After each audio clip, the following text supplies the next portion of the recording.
when I was thrust into the more of the advocacy space, and I say thrust only because though we were advocating, we were very much doing more direct service in Virginia as early childhood partners. We were moving into the maternal health space.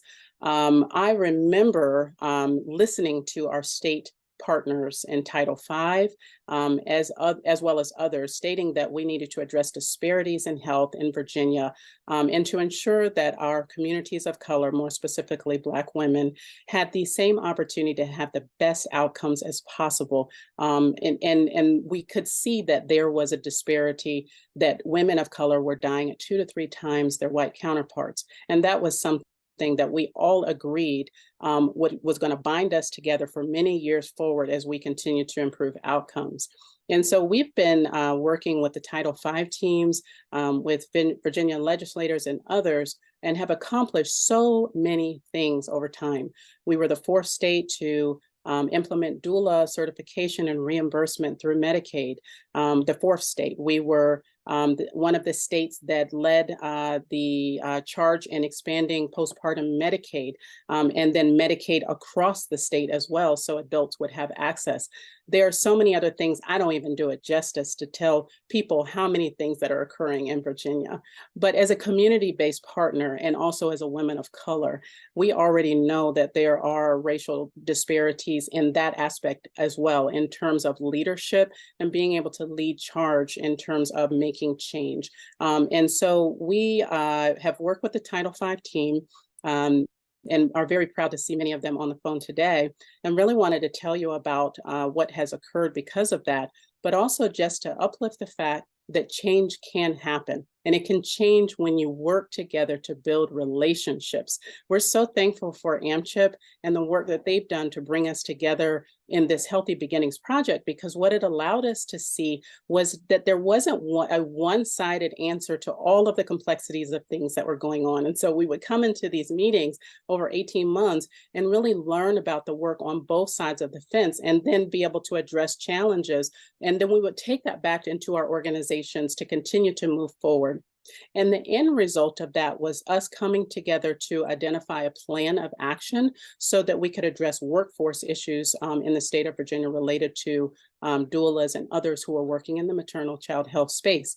But concurrently, the Title V team and others were working with us to continue to elevate voice for our maternal health hubs, which provide wraparound services and support for families. When we first started, we had one hub. It was off of Blair Street in Richmond. I remember this. And then we moved. We now have 5.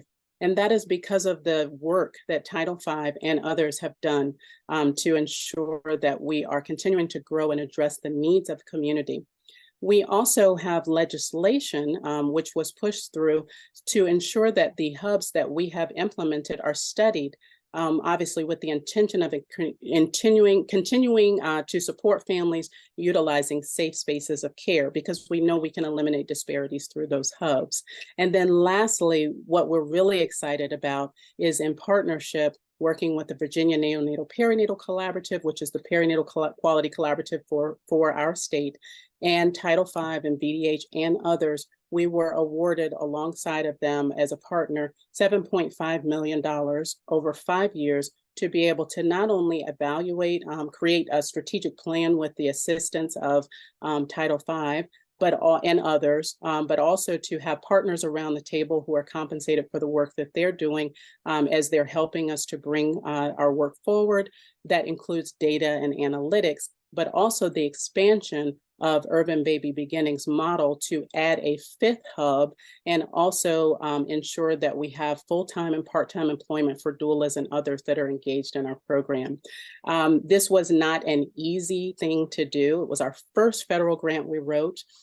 We were so excited when the Department of Health and Title V supported us in this particular venture. And the director of Office and Health and Family Services, along with the Title V director and others, were met with as we talked about what this new landscape could look like.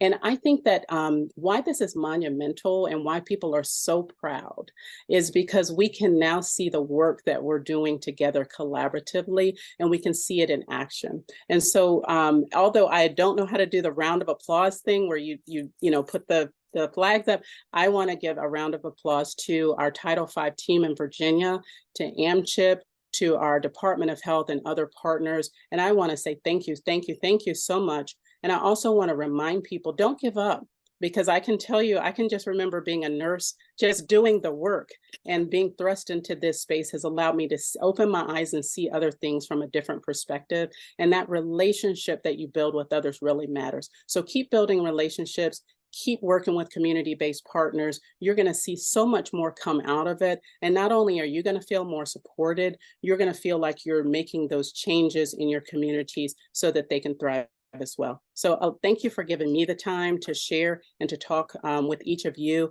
and to share our heart and our love. And we hope that you all continue on with this great work and that we'll continue alongside of you.